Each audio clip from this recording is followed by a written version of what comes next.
Denver's mayor defends his layoff decisions and the impact on everyone who lives in or visits the city. Instead of continuing to try to do more and more with less, let's do less and do it better. An AI version of our politics guy is going to break down the AI regulation debate at the state capitol, and it is just as terrifying as it sounds. When dealing with AI, the trendy new use of space in Rhino seems a whole lot like what used to happen there before gentrification. And as kids in Denver go back to school, we're going to help connect them with the mentors and advisors that will make sure they defy the odds and succeed. Tonight on Next. The city of Denver says its layoffs are over. So now we turn to assessing the damage done to city departments and to the services provided to citizens and visitors. Our Mark Salinger spoke with the mayor. It's been a tough week for the city of Denver. 169 layoffs, more than 650 open positions eliminated. Now we're beginning to understand the impact. Instead of continuing to try to do more and more with less, let's do less and do it better. Mayor Mike Johnston says the positions impact people across most city agencies, though there are no layoffs in the public safety department, including police, fire, and sheriff. The Department of Transportation and Infrastructure saw the most layoffs with 31, while small departments saw larger impacts.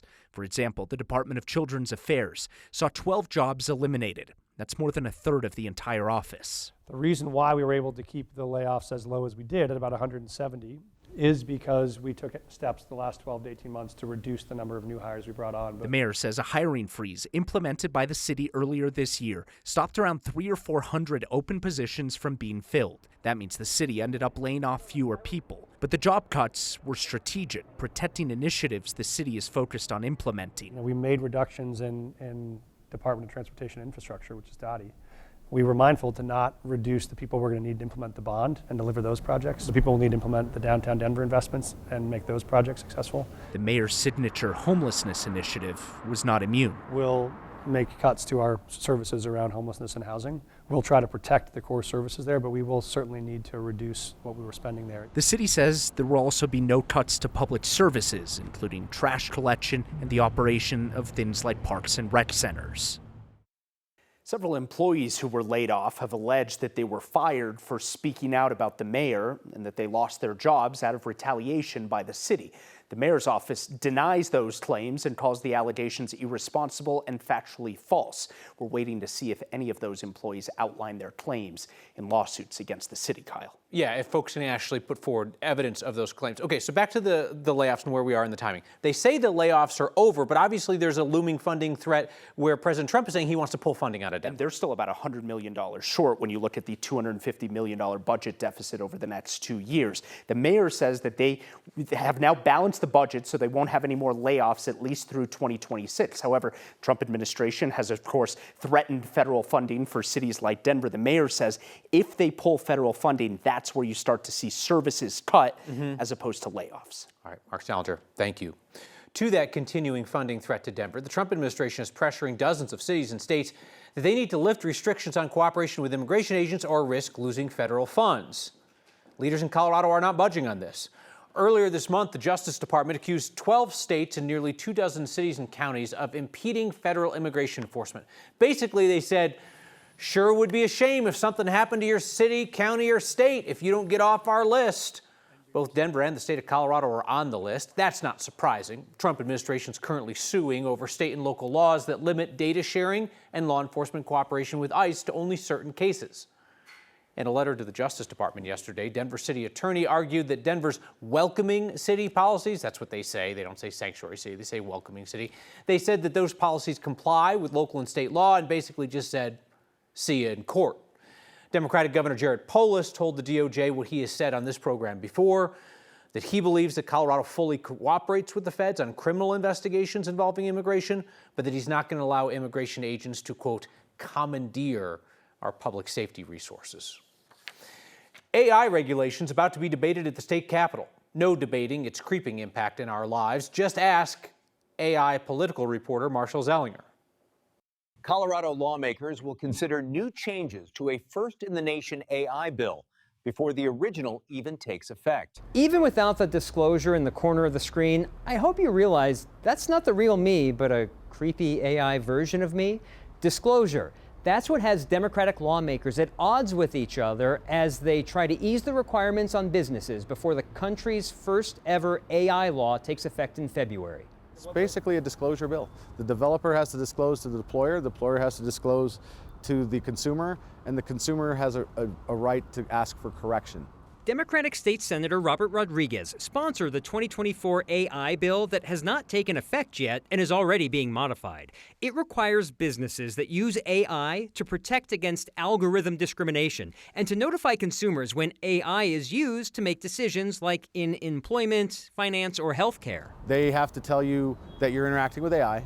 They have to tell you that it's decisions being made and what the factors are being used to come to that decision. Our approach is much simpler. It says that if you're using AI, you fall under the same rules that every other business does. State Representative William Lindstedt, also a Democrat, has a competing bill that essentially holds AI companies and the businesses that use the technology to the same standard as businesses that use humans to interface. I think that Democrats all want to see AI regulated and consumers protected.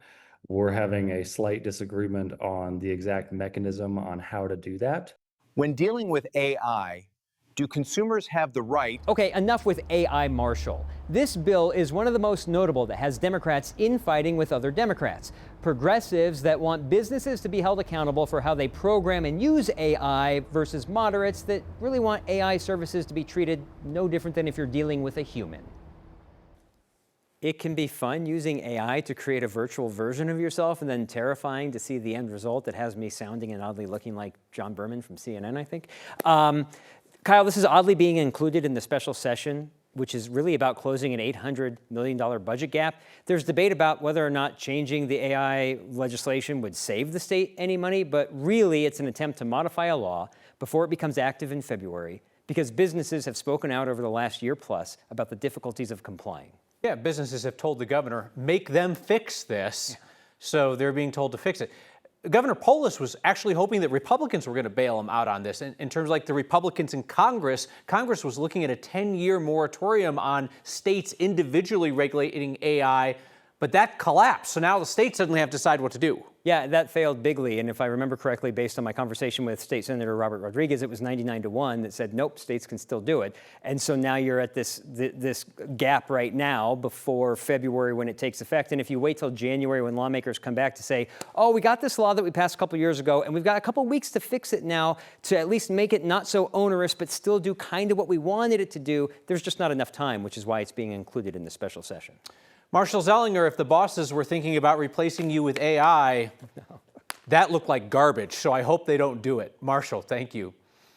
The Democrats who run the show at the state capitol plan to close what they call corporate tax loopholes to address the budget gap, which was caused by Republicans' federal budget in Washington changing tax policy.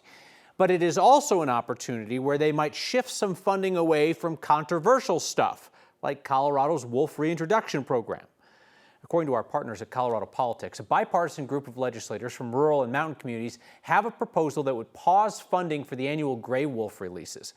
You know the deal. Voters, largely in urban areas, decided to stick wolves in rural areas, and ranchers have been furious since. The bill's sponsors say pausing the program would save about $2 million next year and would give the state more time to figure out a plan to protect livestock. Notably, this bill would allow Colorado Parks and Wildlife to use general fund dollars to pay ranchers for lost livestock from the wolves that are out there, but it would stop the agency from doing anything to bring in additional wolves. Two prominent Democrats in Colorado are raising concerns about the sale of 9 News to the parent company of Fox 31 in Denver, which says that the stations will be combined. Senator Michael Bennet, we should note is also running for governor, said on social media today, quote, local journalism is essential to our democracy. Colorado is stronger when reporters have the independence to ask tough questions and keep us all informed. An FCC-approved merger of 9 News and KDVR's parent companies would greatly weaken Colorado's civic infrastructure. Denver Mayor Mike Johnston offered similar concerns about the loss of editorial independence and journalists in town. I would say, well, sometimes I wish that maybe weren't so many of you criticizing me all at the same time. I think it's actually a bad thing for the Denver community. I think we need more diverse individual voices in the city. So I know you all are probably working through that, but I view that as a loss for the city as well. So I know your teams are probably going through some hard times. Just want to say I see that. We know what that's like, but also we are worried because I think the more strong independent voices the city has in the media, the better. The acquisition of Tegna, which owns 9 News, by Nexstar, which owns Fox 31, still requires FCC approval. We should say there is no indication that the FCC will hesitate to approve this deal. The FCC chairman, who leads its Republican majority, has pushed for media deregulation, and it is a prominent goal of the Trump administration. Kids went back to school in Denver this week, and alongside hundreds of those students are advisors and volunteer mentors who are making sure that they will succeed despite their challenges. The nonprofit Denver Kids is now facing its own challenge, though. That's why this week's Word of Thanks microgiving campaign supports Denver Kids, Inc., as that nonprofit continues its work in Denver schools that dates back 80 years. Denver Kids provides one-on-one advising where students can develop long-term relationships with trusted advisors to help them through all of their challenges and struggles. It's also personalized planning for their futures, whether that path is college, technical training, or straight into a career. And then it's volunteer mentors, a built-in cheering squad and role model for these students. It works. 92% of Denver Kids students graduated on time last year. 80% go on to post-secondary education. 2/3 of those going on are the first in their family to reach that stage of education. Here now is the challenge.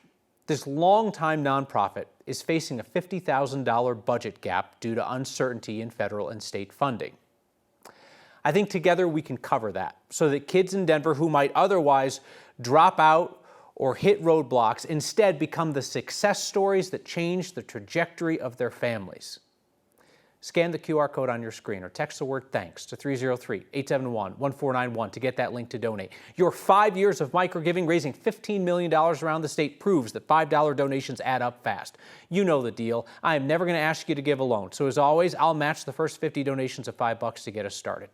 And I should say nearly 6,000 of you have signed up to make a monthly donation to the Word of Thanks Fund. You put in your info once, and each month, automatically, your donation is split among all the nonprofits that we help, so you touch everybody.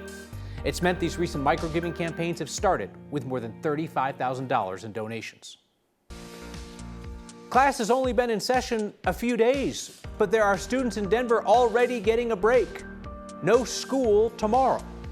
It's been just lovely to have a space where we can have people come and collaborate. A new initiative is giving an arts district back to the artists. What a concept. That's next. Denver public schools are so hot right now. Too hot, in fact. So the district is going to cancel class tomorrow at more than a dozen schools that don't have air conditioning. Class is called off entirely at 13 elementary and middle schools, and students at Johnson Elementary and Bryant Webster will be dismissed early. All parents are being notified by the usual ways. This is something of an early school year tradition in Denver. 29 DPS buildings don't have working AC. The district started installing new AC systems in several schools over the summer, thanks to funding from a bond that passed last year, but that project will not be completed until 2028. Now, of course, every year folks write in, they say, well, why doesn't DPS just push back the start of the school year until after Labor Day when it's cooler? Well, under state and federal law, most of those students have to be in class 160 days a year. So if the schools start in September and keep their usual break schedule, kids are likely in class until June. It's hot in June, too. DPS says they rolled the dice. They start in August because they think there will be fewer hot days in August than there will be in June.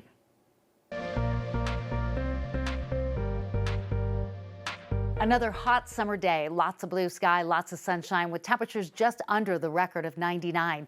Mid-90s this afternoon, but we do expect highs to go warmer tomorrow. This ahead of a big change for the weekend that includes not only cooler weather, but a chance for rain off and on over the course of about 4 days. Not a lot of rain on the radar and satellite. Isolated storms tracking south actually have wind and lightning more than the rain we need, but there's a little in southwestern Colorado. In Denver, fair with low 90s now, dropping dropping into the 70s by about 11 o'clock. 7-day forecast includes a cool down with the arrival of a front Friday, and then an early preview of fall with temperatures in the 70s through the weekend and a chance for rain Saturday, Sunday, Monday, and Tuesday.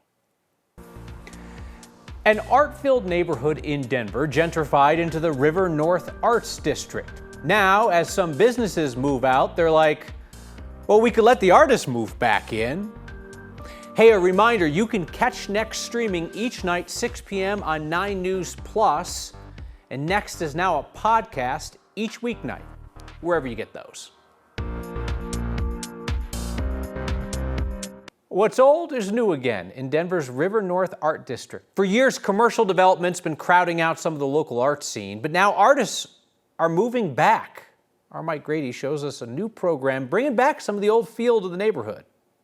Stuff you ask. Okay, so what I've been working on lately is taking PVC pipe and then Art can be all about perspective. You kind of have to see how it works in space and light. It's looking at something familiar in a new way. I'm a Colorado kid.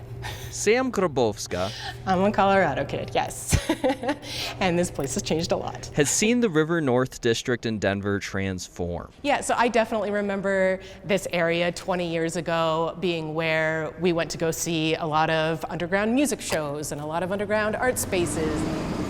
Recent development flooded Rhino with stores, apartments, and restaurants. The way that the developers drive cost of living up a lot in these areas really starts to displace all of those more informal creative outlets that artists and musicians have. The need for space in the district is pretty prevalent, especially with artists and creatives. Kaya Butcher saw an opportunity. Yeah.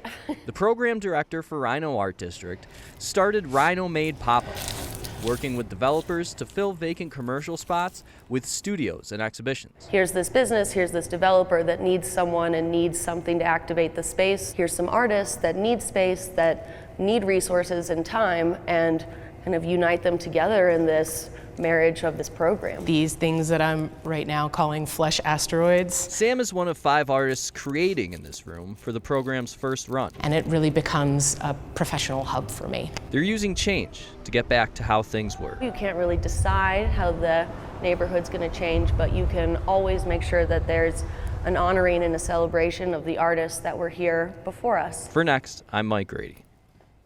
You ever hear something and think to yourself, I never need to hear that phrase again? That's where I am with Flesh Asteroids. We're back with your feedback next.